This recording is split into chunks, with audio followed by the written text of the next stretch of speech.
Hola a todos, espero que se encuentren muy bien. Bueno, la idea de esta clase es continuar con el tema de estructuras de datos lineales. Realmente es muy poco lo que falta. Como resumen de la clase pasada, de lo más importante de las estructuras de datos lineales es la que se llama lista enlazada. Esta, la lista enlazada simple, es como la estructura por excelencia lineal. De esta surgen varias variaciones que son, por ejemplo, la lista doblemente enlazada o la lista circular. Pero la esencial, digamos, es la lista enlazada simple. Llamémosle lista enlazada simple para que no se nos confunda del resto. Y utilizando esta estructura podemos construir otras, como les acabo de mencionar. Una de ellas que podemos construir con listas enlazadas es el stack. Un stack es el nombre en inglés de pila. Pensemos, por ejemplo, en una pila de libros, en un stack de libros. Cuando uno añade un nuevo librito, uno lo añade arriba, ¿verdad? Eso es como lo normal, que uno pone su libro aquí, digamos. No lo pone abajo, no lo pone en el centro, sino que lo pone arriba. Y también cuando va a tomar un libro que ya tiene en la pila, lo toma el de arriba, porque es lo que está en el top. Es extraño, digamos, que uno saque un libro de los que está abajo sin quitar los de arriba. Entonces, bueno, ese es como el principio fundamental de que es un stack. Es básicamente una colección de elementos que cumplen ciertas reglas, que uno cuando ingresa un elemento lo hace en la parte superior y cuando saca un elemento, el que saca es el último que acaba de ingresar, o sea, el que está más arriba o el que está en el top. A grandes rasgos, eso es un stack. Tiene varias características. Permite acceder únicamente a un dato, que es el dato que está en el top, o sea, el último dato insertado. Si removemos este elemento, podemos acceder al que sigue, hacia abajo y así sucesivamente. Entonces, si en un stack yo quiero sacar el último libro, tengo que haber quitado todos los que están arriba. Hay unos conceptos acá interesantes que, que son estos. Ven que aquí dice last in, first out. Y eso tiene unas siglitas. Esto se comprime como LIFO. Entonces, cuando ustedes vean LIFO en algún lado, significa que el último elemento en insertarse va a ser el primer elemento que va a salir. Hay otras estructuras que siguen este comportamiento, pero bueno, para que lo tengan por ahí. Si ustedes ven esto, el IFO o FIFO o algo así, sepan que lo que significa es el orden de entrada y de salida de los elementos. Los stacks se utilizan en un montón de cosas. Por ejemplo, los procesadores utilizan stacks. Van a ver en los cursos de la carrera, en los cursos de electrónica y de arquitectura, que los procesadores son un componente súper interesante. Está construido por un montón de elementos simples, que la unión de esos elementos simples permiten hacer cosas complejas. Uno de los elementos que se utiliza es que los procesadores tienen colas. Cada una de esas colas en ocasiones se modela como un stack, dependiendo de lo que sea que haga. También los compiladores utilizan stacks para interpretar las expresiones que uno hace. Por ejemplo, si uno eh, tiene una variable, digamos que se llame A, y decimos A es igual a 1 más 2, entonces esto que metí aquí adentro es una expresión. Esto podría ser algo más complejo. B es igual a, no sé, aquí abrimos paréntesis y decimos que es igual a más 5 y esto dividido entre aquí otro paréntesis, 8 por 9. Vean que uno puede dividir esta expresión por partes. Entonces, bueno, los compiladores en los lenguajes compilados lo que hacen es agarrar cada una de esas expresiones e ir poniendo las operaciones que tiene que realizar como elementos de un stack. Entonces, recuerden que los stacks solo se puede acceder a un elemento, que es el de arriba. Entonces lo que hace es, ok, primero ejecutar esto, después guardar esto otro y al final guarda el resultado de uno y uno. Entonces, para ejecutar este stack, lo que se vería es algo como así. Recuerden que las operaciones tienen orden de prioridad. En la primera posición vamos a guardar un 8 por 9. En la segunda posición vamos a guardar un A más 5. En la tercera posición va a ser el resultado de agarrar lo del punto 1 y dividirlo entre lo del punto 2. Algo así, digamos. No es que así se haga, pero eso da una buena idea. Entonces, bueno, así es como un compilador puede utilizar stacks. Entonces, primero ejecuta esto, lo guarda en algún lado, después ejecuta esto otro, lo guarda en algún otro lado, y al final ejecuta la operación 3, que es la unión de la división de las dos operaciones realizadas anteriormente. Entonces, bueno, esto es simplemente un ejemplo para decir que los stacks tienen aplicación, no es una estructura de datos que se creó ahí de manera antojadiza. Pensemos también un stack como una pila de cartas. Uno cuando, bueno, es que eso es algo que nosotros pues no vivimos con cartas físicas, pero imagínese que uno no recibiera mensajes de WhatsApp, sino que recibiera cartas. Entonces a uno llegaba y se las ponía en el correo, uno las acomodaba ahí, más o menos, y ya después cuando las iba a leer, leía primero la de arriba, la leía y la ponía ahí en algún lado, después la que sigue para abajo y así sucesivamente. Cuando yo agrego cartas nuevas, las pongo arriba. Y cuando voy a leer una, agarro la de más arriba. Eso es como lo normal. Y así es como funciona un stack. Los stacks tienen tres operaciones principales. Una que se llama pop, que es agarrar el último elemento, el elemento que está en el top del stack. Una que se llama push, que es añadir un nuevo elemento, nuevamente se añade en el top del stack. Y una que se llama pick, que esta no es tan útil, al menos no es tan común, que es agarrar el primer elemento sin removerlo. Es básicamente que usted tiene una pila de libros, agarra el primer libro, lo ve, pero no se lo lleva, entonces lo vuelve a poner. Es una operación un poco extraña. No hay una manera de recorrer el stack que no sea a punta de pops y push. Entonces, si uno quiere ir por todo el stack, tiene que ir haciendo puros pops, desde la parte superior hasta la parte de abajo. Entonces veamos acá un ejemplito muy sencillo de cómo funciona un stack. Aquí estamos añadiendo un nuevo elemento. Estamos haciéndole push a un nuevo elemento. Entonces queremos insertar el 49. El 49 lo pongo en la parte superior.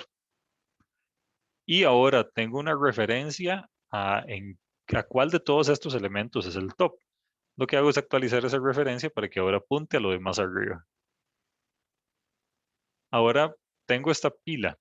Sí, esta pila, perdón. Y quiero remover dos elementos. Quiero hacer pop dos veces. Primero saco el 49, después saco el 27. Y así es como funciona, es súper sencillo. Así es como se ve el código de un stack. Esta es una propuesta de, de construir un stack. Vean que aquí dice utilizando arrays. Después viene una utilizando listas enlazadas. Utilizando arrays es como lo más sencillo, digamos, es lo más natural e intuitivo. Veamos qué tenemos por acá. Eh, tenemos un atributo que se llama max size. ¿Qué enredo esto? Tenemos un atributo que se llama max size, que eso nos dice cuál es el tamaño máximo del arreglo.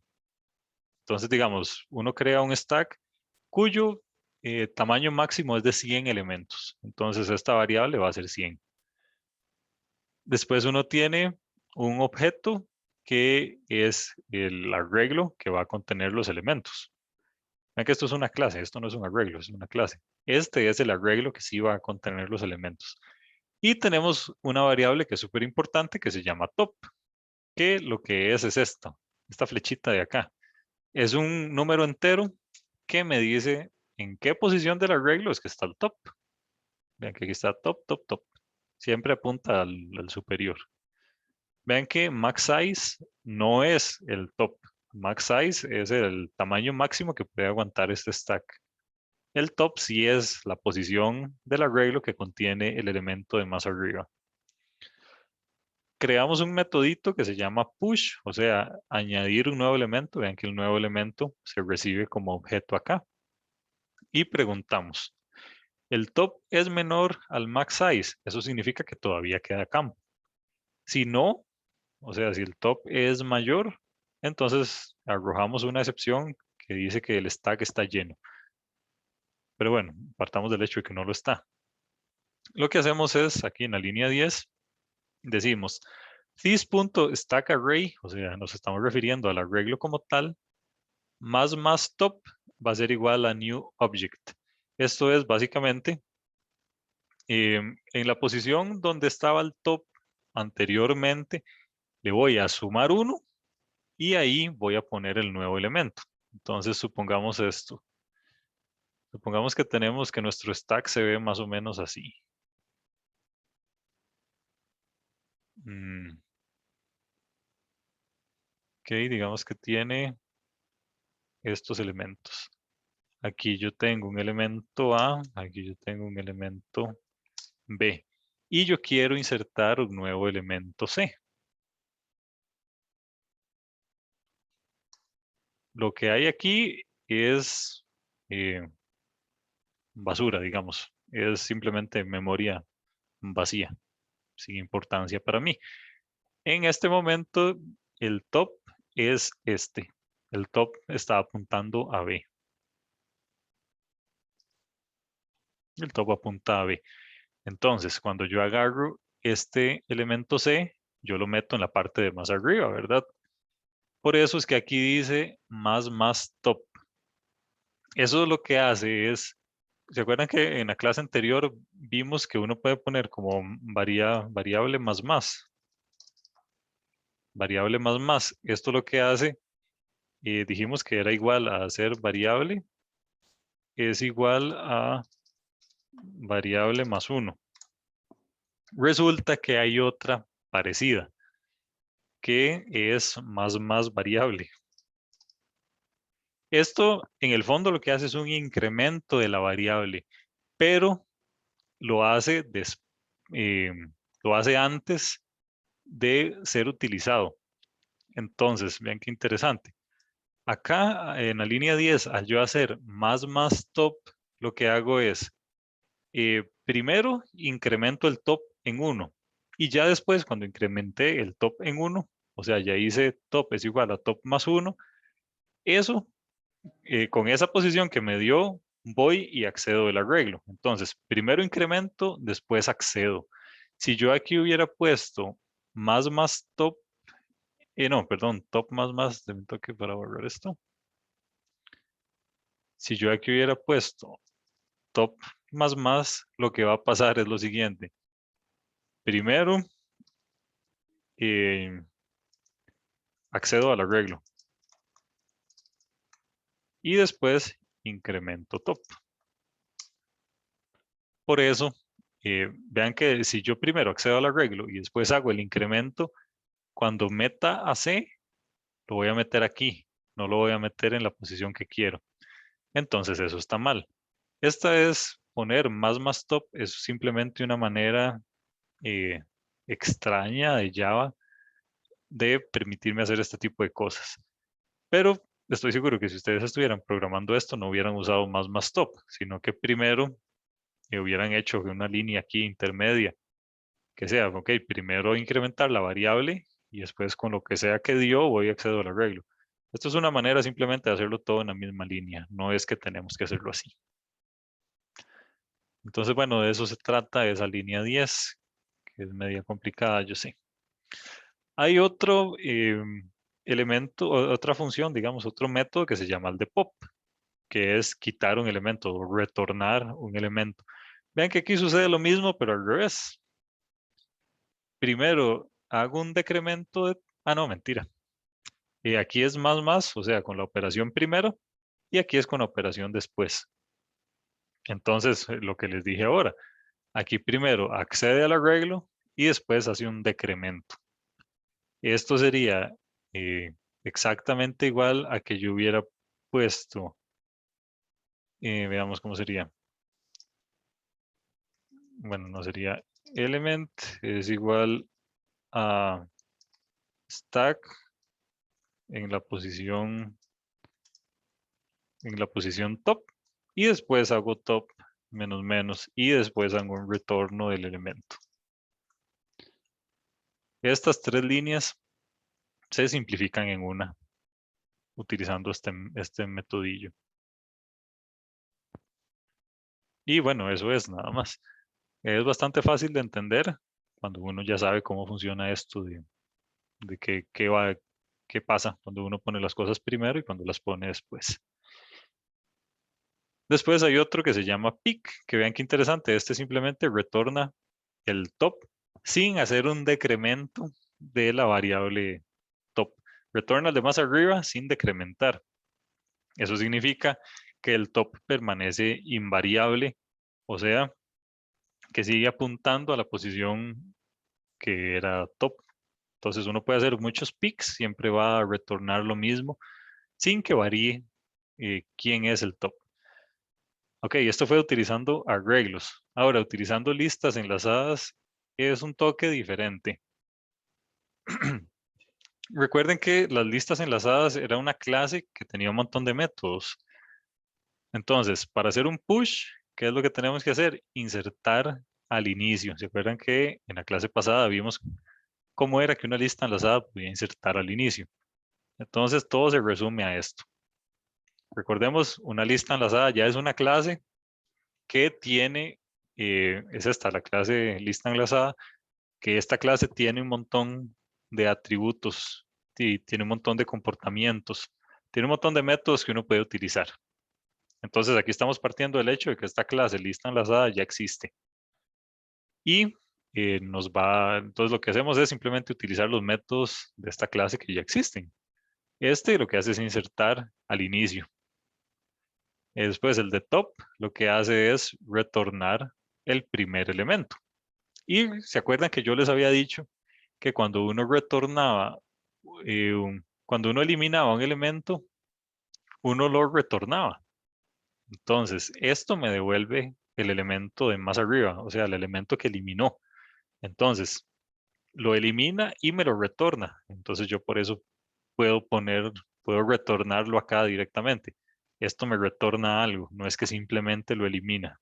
Eso es importante. Y hay otro que se llama pick, que lo que hacemos es, utilizando uno de los métodos que ya existen, hay uno que se llama getHead, que simplemente me da el elemento de más arriba. Y así es utilizando listas enlazadas. Vean que utilizando listas enlazadas es más simple, pero ya hay que tener construida la clase lista enlazada. Y esta clase es media compleja. Entonces, bueno, eso es importante.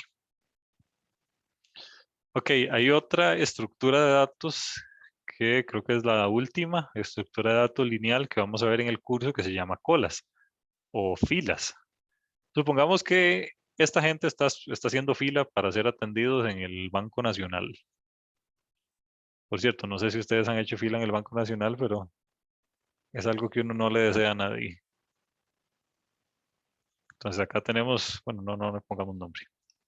Digamos que ese es el banco nada más. Esta gente está haciendo fila para entrar al banco. Entonces, si llega alguien nuevo, ¿dónde hace fila? Lo normal es que haga fila aquí, atrás. ¿Y quién es el que entra al banco? El que entra es este. Entonces, una cola tiene ese comportamiento. Cuando uno encola a alguien, lo mete al final. Y cuando uno saca a alguien de la cola, el que hace es sacar el primero. ¿Qué pasaría si uno modelara una fila de un banco como una cola? Como un stack, perdón. Entonces uno llega y se pone atrás, eso sí. Pero cuando lo sacan al que estaba de último, lo cual no tiene sentido. Significa que a estos de aquí nunca los van a atender.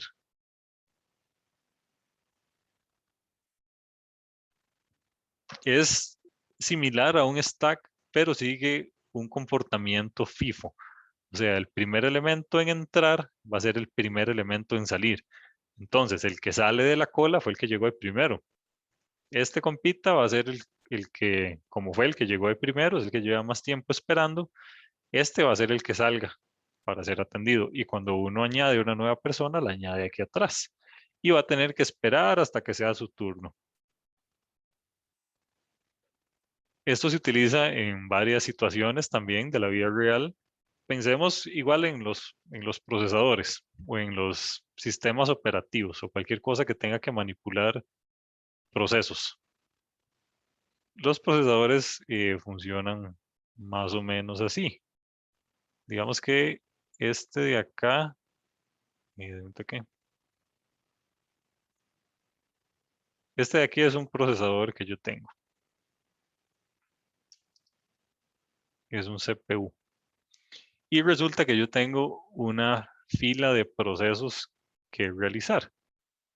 Mis procesos, las cosas que tengo que realizar son estas y las tengo guardadas aquí en esta tablita. Veamos un toque. Ok, tengo aquí una instrucción, digamos. Tengo aquí otra, así sucesivamente. Aquí tengo N instrucciones que quiero ejecutar en el procesador. Entonces, el procesador llega y ejecuta de una en una. No puede ejecutar más de una en paralelo en un procesador sencillo. Sí podría ejecutar varias en paralelo si fuera un procesador multinúcleo, pero bueno, ya eso es otra historia. Por cierto, es súper interesante cómo funciona un procesador multinúcleo. Entonces, bueno, agarro el primero y ejecuto la primera y ya después la borro. La ejecuté y ya la borro, entonces ya no está aquí. Después tengo que ejecutar la que sigue. Entonces, para ejecutar la que sigue, agarro la que sigue, voy y la ejecuto. Y ya después de haberla ejecutado, la borro de acá. Resulta que eh, se pueden añadir, se pueden ir añadiendo más instrucciones. Entonces aquí podrían llegar instrucciones nuevas que yo no he ejecutado y lo que hago es ponerlas al final. No las pongo en la parte de arriba porque tiene que esperar su turno. Entonces, estas se van a ejecutar hasta que sea su turno, o sea, hasta que todas las de arriba ya hayan sido ejecutadas. Esto es suponiendo que es un código que es sencillo, lineal, que las instrucciones se ejecutan de manera secuencial. Entonces vean que esto tiene un montón de aplicaciones. Yo diría que esta tiene más aplicaciones que el stack. Los queues soportan tres operaciones principales, una que se llama inqueue, que es básicamente añadir a alguien a la cola, dequeue, que es quitar a alguien de la cola, y pick, que es lo mismo que la otra. Agarra el elemento del frente sin removerlo. Vean que así es como yo añado un nuevo elemento a una cola cualquiera. Tengo dos referencias acá. Una se llama el front, que podría ser el equivalente al top del stack. Y tengo otra que se llama la parte de atrás, o sea, quién es el último. Tengo dos referencias, quién es el primero y quién es el último. Y entonces cuando yo añado a alguien, lo añado a la parte de atrás y actualizo que ahora, ok, este compita va a ser el último, porque fue el último que yo añadí. Así es como yo remuevo dos elementos de un queue. Entonces, quiero quitar el 59 y el 26. Primero quito el 59 y después quito el 26. Bastante simple. Ahora, ¿cómo implementar un queue? Es algo interesante. ¿Qué pasaría si uno lo implementara utilizando arreglos? Que es como lo más sencillo que hay. Porque los arreglos pues, son amigables de programar. Son como las listas de Python. Son arreglos. Em, si yo tengo un arreglo así, los arreglos tienen tamaño definido, ¿se acuerdan? Que esta es una de las principales desventajas frente a una lista enlazada, que no tiene tamaño definido. Los arreglos sí. Este arreglo tiene tamaño 10. Vean que va desde la posición 0 hasta la posición 9. Este tamaño no puede variar. Entonces, si yo agrego gente, la agrego aquí atrás, en la parte de atrás. Pero ¿qué pasa si ya yo agregué cosas aquí y quiero agregar a alguien más? ¿Dónde lo pongo? Ya el arreglo no tiene más campo, yo no lo puedo hacer más grande. Entonces esto es un problema. Tiene dos campitos nada más disponibles acá. Y vean que conforme yo voy sacando gente, la voy sacando del frente. Eso significa que me deja espacio libre aquí al frente. Esto es un desperdicio porque yo ocupo agregar nuevos elementos al final y al final solo me quedan dos campos. Y si yo quiero agregar un tercero, ya no puedo porque ya no hay campo aquí. Y aquí se está desperdiciando espacio, el espacio de los elementos que yo quité. Entonces esto es un gran problema porque yo ocupo agregar gente y no hay campo y por otro lado aquí se está desperdiciando campo. Entonces, ¿qué es lo que hacemos? Es una solución muy simple, es mover todo el arreglo cada vez que yo saco a alguien. Entonces, digamos, si yo saco, digamos que yo tengo unos elementos acá.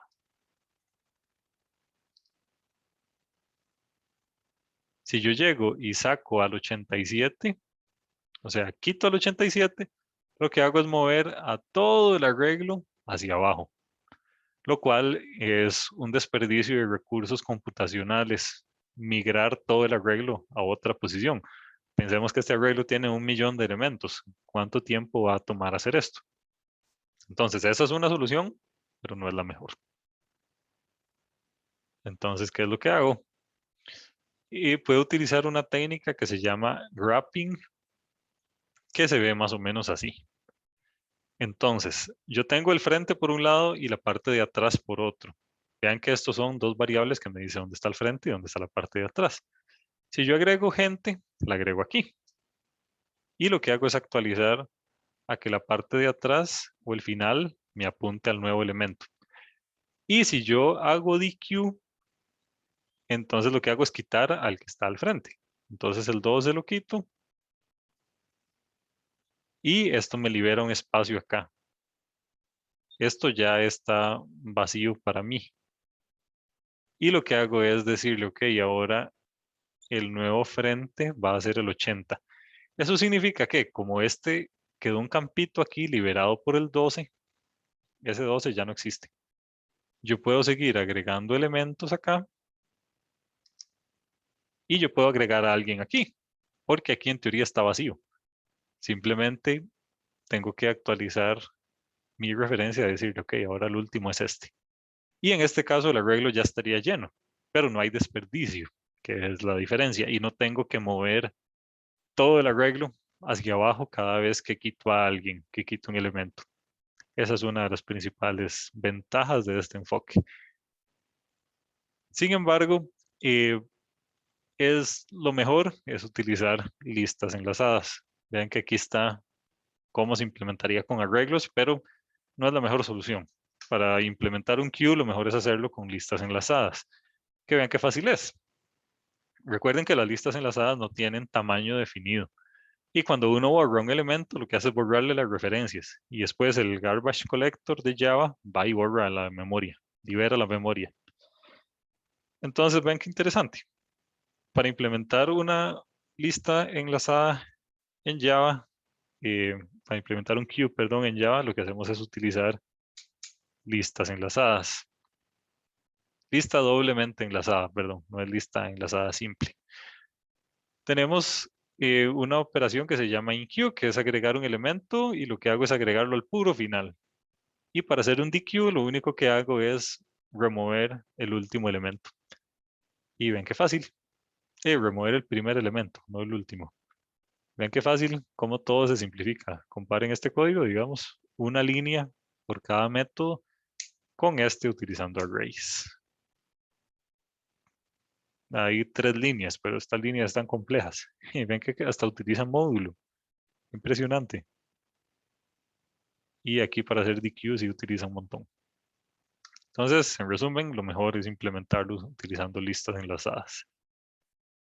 Existe una modificación al queue que se llama cola de prioridad o priority queue, que es lo que intenta es darle un peso diferente a cada elemento del queue. O sea, si esto fuera una fila de un banco, hay personas con más prioridad que otras. Si llegan ustedes, que son jóvenes, por ahí desde los 20 años, sin ningún padecimiento, sin ningún problema, ustedes si están haciendo fila en el banco y llega una persona embarazada, esa persona va a tener prioridad sobre ustedes. O llega alguien con un yeso, o llega alguien con unas muletas o algo así. Son personas que tienen prioridad sobre uno, definitivamente. Eso se podría modelar también en programación utilizando una estructura de datos que se llama cola de prioridad. Es básicamente una cola normal en la cual cada elemento tiene una prioridad definida. Y así es como funcionan realmente las colas de los bancos. Por ejemplo, ahora los bancos todos tienen ese sistemita en el que uno saca una ficha y a uno le dan una ficha en función del tipo de persona que sea uno. Si es un adulto mayor, le dan una ficha prioritaria. Si es alguien que, no sé, se ve que no va a aguantar mucho en la fila, digamos, como una mujer embarazada, no podría hacer fila mucho tiempo parada, entonces tiene una prioridad mayor incluso que un adulto mayor. Entonces, bueno, hay diferentes prioridades. Se utiliza para esto. A la hora de encolar un elemento, aquí es donde está la diferencia. Yo cuando encolo un elemento lo hago en determinada posición. O sea, yo puedo agarrar a un adulto mayor y ponerlo al puro frente de la fila. Y si tengo que encolar en esta misma cola, tengo que encolar a alguien, digamos, una persona que no tenga ningún padecimiento, lo que hago es encolarla atrás. Entonces el encolamiento acá ya no es único, sino que depende de la prioridad del el elemento que esté insertando. Veamos esto. Esta es una carta urgente. Entonces, a la hora de insertarla, la puse en lo de más arriba. Hay otra carta que es un poquito menos urgente, entonces la pongo en la de, no en el top, sino en la que sigue. Y las otras dos cartas que existen son de prioridad baja, entonces esas van hasta el puro final. Entonces, así es como se modelaría, digamos, una cola de prioridad. Supongamos que el número que tienen acá, vean que dice 543, 109 y así, es la prioridad del elemento que voy a insertar. Entonces, aquí eh, veamos, entre más número, menos prioridad tengo. O sea que la prioridad cero es la más alta. Estar acá. Y entre más número tenga, menos prioridad. ¿Por qué así y no al revés? Uno pensaría que entre más grande es el número, más prioridad tiene. Sin embargo, esto es así por varias cosas. Número uno, así está construido como muchas cosas de los sistemas operativos, de los procesadores y así. La prioridad cero es la más alta porque es conocida. ¿Qué pasaría si uno utilizara al revés? El número más alto es la prioridad más alta. ¿Uno cómo sabe cuál es el número más alto? ¿Uno cómo sabe si esto llega a 1000 o llega a 100.000? O si llega a 1.000.000. No se sabe. En cambio, uno sabe que el cero siempre va a ser la más alta porque es un número conocido, o sea, es el límite inferior conocido. No conocemos el límite superior. Entonces, por eso utilizamos la prioridad cero como la más alta. Por cierto, así están construidos en serio. Las prioridades, cuando hay una cola y tiene prioridades, siempre la cero es la más alta en los sistemas operativos, en los procesadores y en cualquier elemento de hardware que uno haga que tenga que ver con colas. Entonces, este 500, ¿dónde lo meto? Aquí entre el 320 y el 632. Aquí es donde va. Y vean que el front y la parte de atrás siempre queda invariable. Y el 500 se metió aquí, porque esa era su prioridad y ahí es donde iba. A la hora de hacer un DQ, siempre, siempre, siempre voy a quitar el del frente. Eso permanece invariable. Es lo mismo hacer un DQ en una cola de prioridad en una cola sencilla. Y bueno, eso es todo lo relacionado a estructuras de datos lineales. Ahorita el tema que sigue se llama estructuras de datos jerárquicas, que en mi opinión este es el tema más bonito del curso. Son unas estructuras ahí que tienen características muy particulares y hay un montón de algoritmos asociados a estas estructuras. Y bueno, espero que ustedes lo encuentren interesante también. También ahorita estamos trabajando en un mini proyecto que es tener como un repositorio donde algunas de estas, no voy a decir que todo porque sería muy difícil, pero al menos las estructuras más comunes y los algoritmos más comunes los vamos a tener implementados en un repositorio para que en caso de que ustedes los necesiten algo para un proyecto lo puedan tomar de ahí directamente sin tener que batir mucho barro ahí implementándolo. Al menos va a estar como la estructura principal. Pero bueno, esto es algo que está todavía en progreso, requiere mucho tiempo, entonces vamos a ver qué nos sale, a ver si lo logramos.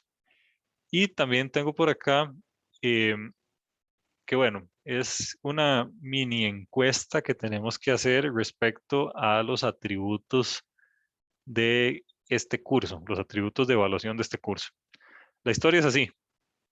Actualmente la carrera está en un proceso de reacreditación.